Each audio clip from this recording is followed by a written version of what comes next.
बिस्मिल्लाहिर्रहमानिर्रहीम। अस्सलाम वालेकुम।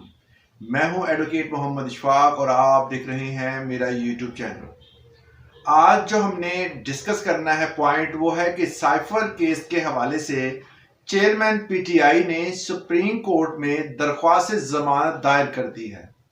साबिक वज़ीर आज़म की जानिब से मद्दई मुकदमा नसीम खोखर और वफाकी हुकूमत को फरीक बनाया गया है।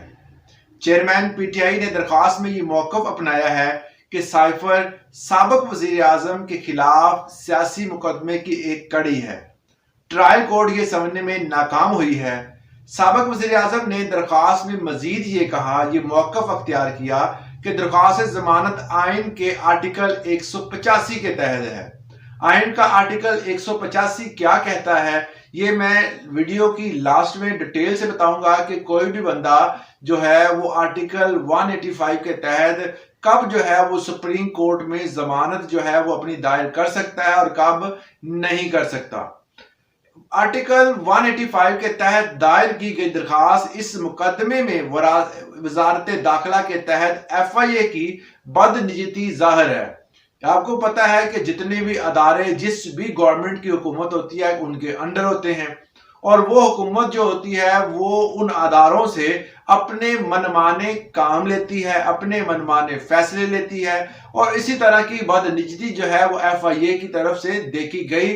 According to chairman PTI, cipher और फॉरेन फंडिंग मुकदमात FIA की बदनीयती साफ जाहिर करते हैं। जो कि FIA ने मुकदमे दो मेन बनाए हैं, वो उनमें सबसे पहला मुकदमा जो है उन पर जो सबसे पहले लगा वो साइफर केस के हवाले से है कि साइफर गुम हुआ, उसका जो बैकग्राउंड है वो सबको पता है कि इस तरह वो साइफर मंजर आम पर आया। दूसरा जो है वो फॉरेन फंडिंग के हवाले से है। चेयरमैन पीटीआई की जानिब से दरखास्त में सुप्रीम कोर्ट से ये इस्तदा की गई है कि मुलजम को मुकदमे में जमानत पर रिहा किया जाए। ये सारा केस जो है वो इनकी रिहाई के मुतल्लिक है। अभी ये मुलजम है, इनको सजा नहीं हुई, अभी ये मुलजम है जिसकी वजह से जेल में है और हर मुलजम का ये हक होता है कि उसको जमानत दी जाए। जमानत 302 के मुकदमात में मिल जाती है अगर जो इल्जामात लगाए हैं वो उन पर पूरे उतरते हैं, मगर उस पर शक व शुबात हैं। अगर वो इल्जामात पूरे नहीं हैं, सिर्फ शक व शुबात की बुनियाद है, केस चल रहा है, तो फिर मुलजम का हक होता है चाहे वो 302 के अंदर ही क्यों ना हो। इस हवाले से जो उन्होंने आर्टिकल 185 आईने पाकिस्तान के आर्टिकल 185 का जिक्र किया है उसको देखते हैं कि appellate jurisdiction of supreme court जो है, अपीलेंट जुरिस्डिक्शन सुप्रीम कोर्ट आईने पाकिस्तान के आर्टिकल 185 के तहत है। इस आर्टिकल के मुताबिक मतलब इस आर्टिकल के ताबे अदालत उज़्मा को अदालत आलिया की सादर करता फैसलों मतलब डिग्रियों, हतमी अहकामात और सजाओं के खिलाफ अपीलों की समाअत करने और इस पर फैसला सादर करने का अख्तियार होगा।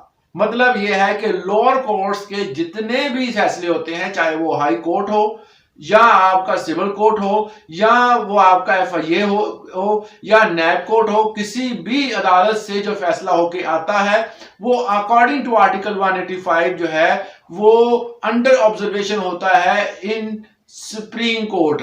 आप सुप्रीम कोर्ट में उस हवाले से दरख्वास्त दे सकते हैं। इसके अलावा इसका 185 आर्टिकल का जो सब सेक्शन 1 जो है वो हमें बताता है, इसकी शिक नंबर 2 कहती है कि अदालत आलिया के सादर करदा फैसलों, डिग्रियों, सजाओं के खिलाफ अपील अदालत उज़्मा में दायर की जा सकती है। इसके अलावा अगर शिक नंबर 3 ये बताती है कि अगर कोई केस जो है वो शिक नंबर 2 पर पूरा नहीं उतरता तब जो है जब आप अपील करेंगे तो ये अदालत पर डिपेंड करता है कि वो इस अपील को इजाजत दे, वो अपील को मंजूर करे या ना करे।